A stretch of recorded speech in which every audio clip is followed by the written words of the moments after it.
তো এটা আমার কাছে অনেক বড় একটা আঘাত। ও অতটা কিছু অসুস্থ ছিলেন না আমার যেটা মনে হয়, কেননা ওকে আমি চিনি, ভীষণ সাহসী একজন মানুষ। যে জুবিন গার্গ সম্পর্কিত আলাপে নতুন করে কথা বললেন জিৎ গাঙ্গুলি। একদিকে করেছেন সমালোচনা, অন্যদিকে করেছেন গুণগান। জুবিন গার্গ কতটা ভালো ছিলেন তারই প্রমাণ দিতে চান বর্তমান সময়ে জিৎ গাঙ্গুলি। এমনটা অনেকে ধারণা করলেও ধারণার বাইরে কথা বলেছেন জিৎ গাঙ্গুলি।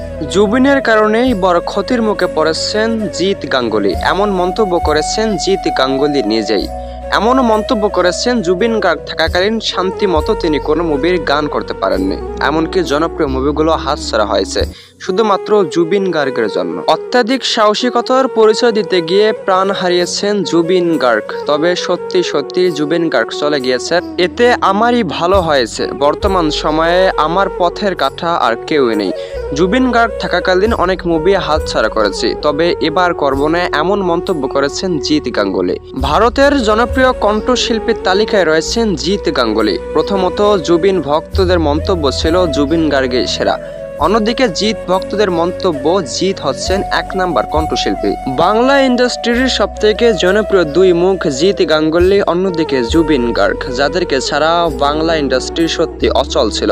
এমন মন্তব্য করলেও জুবিন গার্গ যাওয়াতে নতুন করে আবারও আসছেন জিৎ গাঙ্গুলি। জুবিন গার্গের স্থান দখল করতে এমন মন্তব্য করেছেন জুবিন ভক্তরা। তবে জুবিন গার্গের স্থান কখনোই পাবেন না এমনও মন্তব্য করেছেন। তবে বর্তমান সময়ে চাইলেও আটকাতে পারবেন না জিৎ গাঙ্গুলিকে। বাংলার সবথেকে জনপ্রিয় কণ্ঠশিল্পী ছিলেন জুবিন গার্গ। তবে জুবিন গার্গের শেষ যাত্রার পর থেকে নতুন করে আসতে চাচ্ছেন জিৎ গাঙ্গুলি। জিৎ গাঙ্গুলির স্থান কখনোই দিতে চান না জুবিন ভক্তরা। জুবিন ভক্তদের মন্তব্য ছিল কখনো এ জায়গা পাবে না জিৎ গাঙ্গুলি। জনপ্রিয় কণ্ঠশিল্পী জুবিন গার্গের অনুপস্থিতিতে কখনো এ জায়গা দিতে চান না জিৎ গাঙ্গুলিকে। সাধারণ একজন কণ্ঠশিল্পী হওয়া সত্ত্বেও জুবিন গার্গের স্থান কিভাবে চান এটি নিন্দা জানিয়েছেন অনেকেই। অনেকেরই মন্তব্য ছিল জুবিন গার্গ থাকাকালীন কখনো জনপ্রিয়তা পায়নি জিৎ গাঙ্গুলি।